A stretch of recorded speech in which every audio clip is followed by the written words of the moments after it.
구약성경 에스라 10장 1절에서 5절까지 말씀입니다. 구약성경 723페이지에 있는 에스라 10장 1절에서 5절까지 말씀을 우리 한 목소리로 같이 읽겠습니다. 에스라가 하나님의 성전 앞에 엎드려 울며 기도하여 죄를 자복할 때에 많은 백성이 크게 통곡하며 이스라엘 중에서 백성의 남녀와 어린아이의 큰 무리가 그 앞에 모인지라.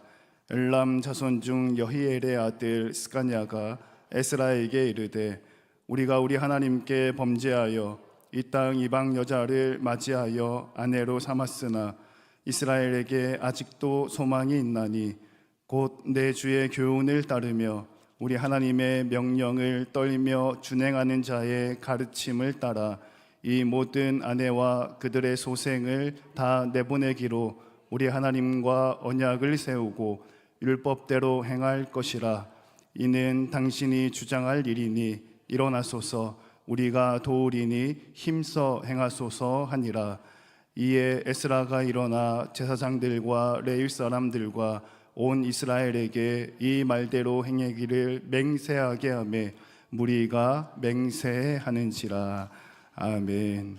여러분, 그 전구를 발명했던 그 토마스 에디슨이라는 사람이 이런 말을 했습니다.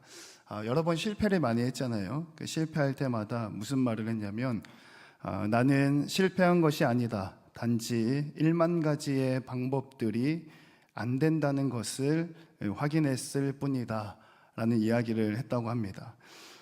그리고 에디슨은 전구 하나를 발명하기까지 1만 번 넘는 실패를 거듭을 하게 되는데요. 누군가가 발명에 성공한 에디슨을 찾아와서 이렇게 물었다고 하죠. 그렇게 많은 실패를 했음에도 불구하고, 10,000번이라는 게 작은 숫자는 아니잖아요. 그렇게 많은 실패를 했음에도 불구하고 왜 포기하지 않았습니까? 라고 이렇게 물어봤을 때 그가 이렇게 대답을 했다고 합니다.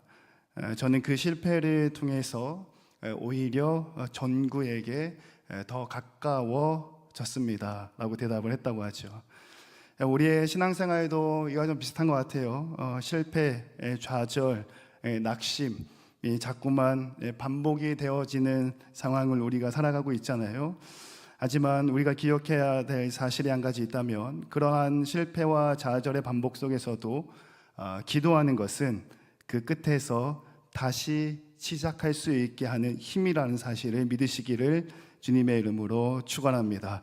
우리는 실패 앞에 무너질 수 있지만 기도는 실패를 소망으로 바꾸는 전환점이 된다는 사실이 오늘 이 밤을 통하여 우리의 삶 가운데 은혜되기를 소망합니다.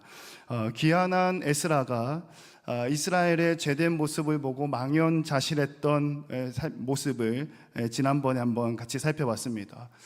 귀환을 했는데 이스라엘 백성들이 가증한 일을 행하고 있었고 또 섞여서 사는 죄를 짓는 모습을 보고 에스라가 굉장히 충격을 받았습니다. 무너진 성전은 재건이 되었고 예배는 다시 드려졌고 그런 기쁜 소식을 들었지만 에스라가 돌아와서 보니까 여전히 죄 가운데 빠져있는 자신의 백성들의 모습이 굉장히 충격적이었다라는 사실이죠. 그런데 이 충격적인 모습이 시사하는 바가 무엇인가 곰곰이 생각해 보니 성경을 읽고 있는 나 자신, 또 말씀을 준비하고 있는 나 자신이 바로 이와 같은 모습이지 않을까 하는 메시지를 하나님이 주셨습니다. 하나님 앞에 예배드리고 또 경건한 삶을 살려고 애쓰고 수고하지만 우리는 여전히 무너지고 여전히 실패하고 또 여전히 좌절을 경험하게 되는 것이지요.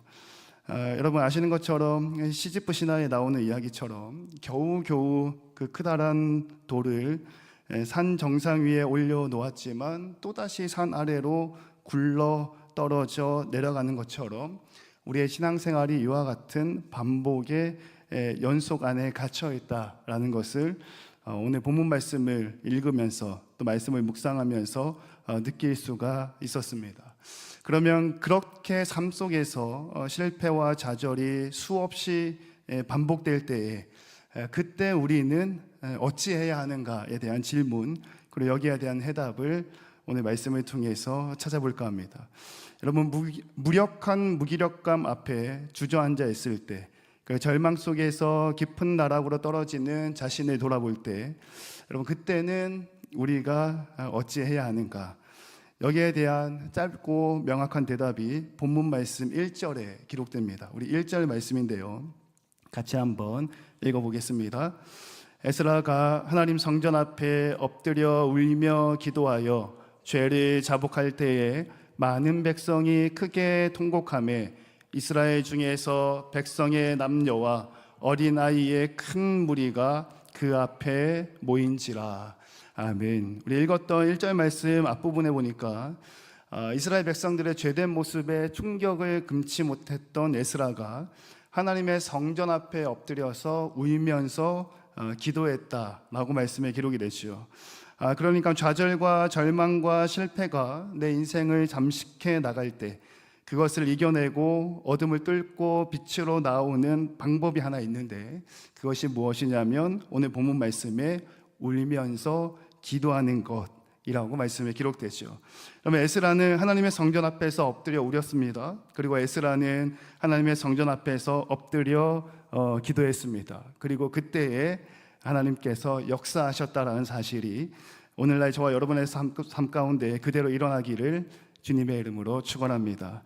여러분, 그 어노인팅이라는 그 찬양팀이 있는데요, 그 찬양팀이 이번에 찬양을 이렇게 발표를 했는데요, 제목이 울어라라는 제목으로 곡을 냈어요. 듣고 있는데 가사가 너무 슬픈데요, 제가 몇 가지만 읽어드리겠습니다. 가사가 이렇게 되어 있습니다. 울어라 굵은 베옷을 입고, 슬퍼하라 내 영이 죽었으니, 통곡하라 기쁨이 사라졌으니 나에게 부르짖으라. 후렴구에 가니까 또 이렇게 나옵니다. 돌아오라 사랑하는 자여, 두려워하지 말고 나의 영을 부어주노라. 지금 내게로 돌아오라 라고 가사가 이어지더라고요. 너무 가사가 의미가 있어서 좀 살펴봤더니 이 가사의 내용은 요엘서 2장 12절과 13절 말씀에 근거해서 지어졌는데요, 요엘서 2장 12절과 13절 말씀을 같이 한번 읽겠습니다. 여호와의 말씀에 너희는 이제라도 금식하고 울며 애통하고 마음을 다하여 내게로 돌아오라 하셨나니, 너희는 옷을 찢지 말고 마음을 찢고 너희 하나님 여호와께로 돌아올지어다. 그는 은혜로우시며 자비로우시며 노하기를 더디하시며 인애가 크시사 뜻을 돌이켜 재앙을 내리지 아니하시나니. 아멘. 읽었던 말씀의 12절의 중간쯤 초반부에 보니까 이제라도 금식하고 울며 애통하면 이라고 이렇게 되어져 있습니다. 이제라도 에스라처럼 엎드려서 울고 또 기도하면, 하나님께로 돌아오면 하나님께서 뜻을 돌이켜 재앙을 내리지 않고 은혜를 주시겠다라는 요엘서의 말씀이죠. 이제라도라고 번역되어져 있는 단어의 히브리 원어를 살펴보면 이런 뜻을 가지고 있습니다. 지금이라는 뜻과 현재라는 뜻을 가지고 있고요, 지금 이 시점에도 불구하고 라는 뜻을 가지고 있습니다. 그러니까 다시 번역을 해보자면, 또 의역을 좀 해보자면, 이제라도 금식하고 울며 애통하고의 말의 의미는 아직 늦지 않았다라는 의미를 담고 있는 거죠. 마치 수없이 좌절하고 넘어지고 슬픔 가운데 우리의 영혼이 잠식되어져 갈 때에 마치 우리가 느끼는 것은 이제는 안 될 것 같아, 더 이상은 힘을 낼 수 없을 것 같아, 이제는 일어나기가 너무나도 버거워 라고 느껴지는 그 순간에 하나님의 말씀을 통해서 뭐라고 말씀을 주고 계시냐면 아직 늦지 않았다 라고 말씀을 하는 거죠. 키에르케고르가 절망은 죽음에 이르는 병이라고 말한 적이 있습니다. 그러니까 실패와 실수 그리고 쌓여져가는 좌절로 인해서 절망감이 내 삶 가운데 찾아오면 하나님과의 관계가 단절되면서 이제 끝났다, 이미 늦었다, 더 이상은 회복이 불가능하다라는 것에 잠식당하기 때문에 죽음에 이르는 병이라고 표현을 한 적이 있죠. 죽음의 그림자의 절망은 우리에게 이렇게 이야기할 겁니다. 이미 늦었고 이미 끝났고 다시는 치유와 회복이 일어날 수 없다. 아마 많이 들어왔을 거고 많이 느꼈을 거고 또 그 마음 때문에 더 많이 괴로움을 경험해 보셨을 겁니다. 사랑하는 성도 여러분, 이러할 때에 우리는 어찌해야 하는가? 성경 말씀처럼 그리고 찬양의 가사처럼 하나님 앞에서 울어라. 그리고 성경 말씀처럼 찬양의 가사처럼 하나님 앞에서 기도하라. 기가 막혀서 자리에 앉아 있었던 에스라를 살펴본 적이 있습니다. 이스라엘로 귀환했을 때 죄 가운데 빠져 있는 자신의 백성을 보고 너무나도 기가 막혀서 자리에 주저앉았던 에스라의 모습이죠. 절망을 눈앞에서 바라봤던 에스라의 모습입니다. 그리고 에스라는 그 이후에 어떻게 했는가? 오늘 본문 말씀처럼 하나님의 성전 앞에 엎드려서 울며 기도했다라는 사실이에요. 울며 기도하면 어떤 일이 생겨나는가? 바로 다시 살아날 소망이 생긴다라는 사실을 기억하시면 좋겠습니다. 본문 말씀 2절인데요. 2절 말씀도 같이 한번 읽겠습니다. 2절입니다. 엘람 자손 중 여히엘의 아들 스가냐가 에스라에게 이르되 우리가 우리 하나님께 범죄하여 이 땅 이방 여자를 맞이하여 아내로 삼았으나 이스라엘에게 아직도 소망이 있나니. 아멘. 할렐루야. 여러분, 요 2절 말씀 끝자락에 성경 말씀에 뭐라고 기록되고 있냐면 여러 가지 우리가 죄를 지었습니다 이렇게 기록하면서 그러나 아직도 우리에게는 소망이 있습니다 라고 선포하고 있는 거죠. 여러분, 이 아직도 소망이 있나니 라는 문구가 여러분의 인생 가운데 그대로 이루어지기를 주님의 이름으로 축원합니다. 여러분, 우리의 가정 가운데 또는 직장 가운데 또는 관계 안에서 또는 차마 누구에게 이야기할 수 없을 정도로 절망감 가운데 주저앉아 있을 때 본문 말씀 2절에 이스라엘에게 아직도 소망이 있나니, 이 말씀이 우리의 가정 가운데 아직도 소망이 있나니, 우리 남편과 아내, 우리의 자식들 가운데 여전히 소망이 있나니, 우리의 직장과 일터, 또 우리가 섬기고 있는 교회, 또 부산 땅, 대한민국 안에 아직도 소망이 있나니, 이 말씀이 그대로 이루어지기를 주님의 이름으로 축원합니다.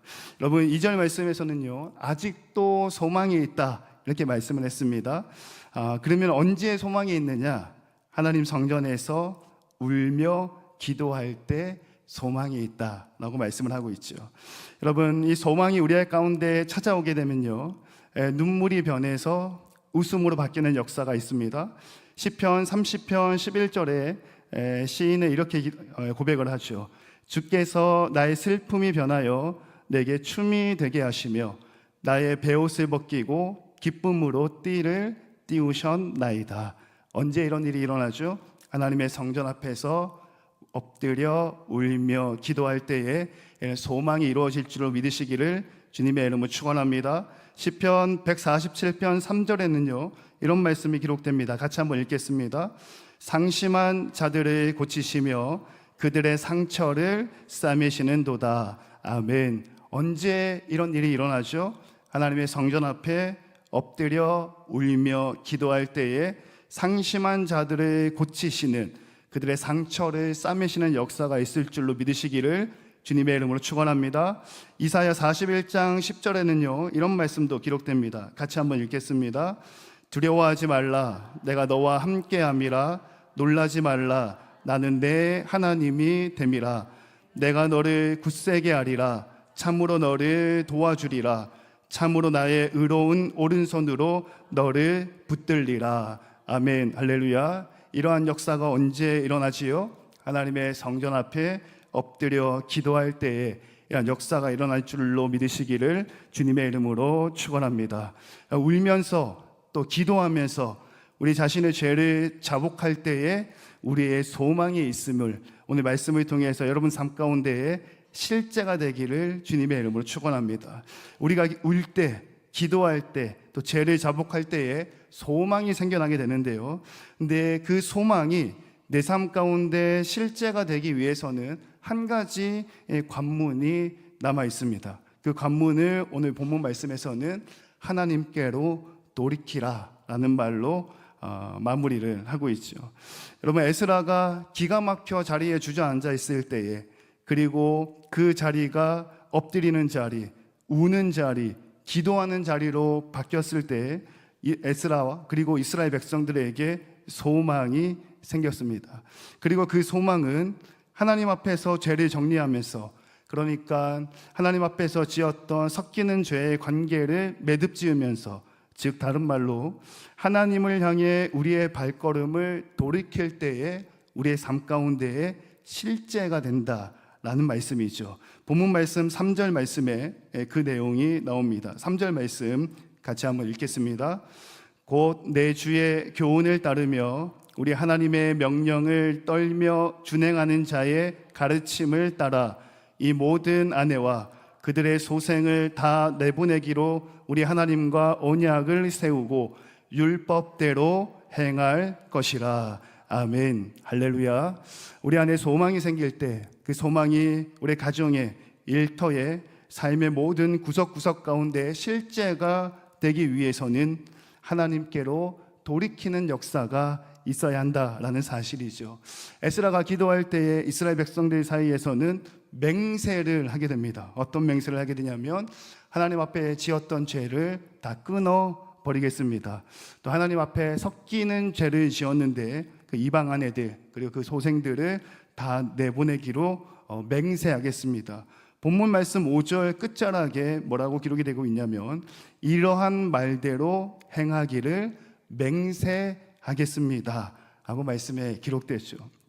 여러분, 특별히 5절 말씀 끝자락에 맹세하다라는 말씀의 내용을 70인역 번역으로 들여다보면 이런 의미가 추가적으로 담겨져 있습니다. 맹세하다는 것이 지도자, 그러니까 에스라가 이스라엘 백성들에게 강요해서 또는 억지로 시켜서 어쩔 수 없이 수동적인 입장에서 하나님께 맹세한 것이 아니라, 70인역 번역을 살펴보면 지도자가 강요해서 한 것이 아니라 지도자 에스라가 본이 되는 행동을 통해서 이스라엘 백성들이 자발적으로 순종하고 맹세했다라는 의미를 담고 있는 거죠. 그러니까 이렇게 될 것 같습니다. 에스라가 먼저 울었더니 백성들이 보고 같이 울었다라는 거죠. 에스라가 먼저 기도했더니 백성들이 보고 같이 기도했다라는 것이 될 겁니다. 그리고 에스라가 먼저 돌이켰더니 이스라엘 백성들이 보고 함께 돌이켰다라는 말씀이 되겠지요. 여러분, 우리 교회는 주일 1부, 2부, 3부 예배 출석 인원을 조금 살펴보면 240명에서 한 250명 정도 이렇게 예배를 드리고 있어요. 그리고 오늘 수요 예배 때는 보통 한 40명 정도 예배를 드리는데요. 평일날, 수요일날 이렇게 저녁에 와서 예배할 수 있는 성도님들이라면 에스라와 같은 리더십을 가진 성도님들, 에스라와 같은 지도자의 역할을 맡고 있는 분들이라고 저는 확신합니다. 그리고 그렇기 때문에 우리 교회가 더 하나님 앞에 복을 받고 우리 교회가 하나님께서 보시기에 더 아름답고 건강하고 바르게 부흥하고 성장하는 방법은 딱 한 가지가 있습니다. 에스라가 먼저 엎드렸던 것처럼 오늘 예배 가운데 나오신 40여 명의 성도님들이 하나님의 성전 앞에 먼저 엎드릴 때 나머지 우리 교인들이 하나님 앞에 엎드리게 될 줄로 믿으시기를 주님의 이름으로 축원합니다. 에스라가 먼저 울면서 기도할 때에 이스라엘 백성들이 함께 울며 기도한 것처럼 수요일 저녁에 하나님 앞에 시간을 들여 예배드리는 우리가 먼저 울면서 기도할 때에 주일날 모이는 수백 명의 사람들 역시 하나님 앞에 함께 울게 될 줄로 믿으시기를 주님의 이름으로 축원합니다.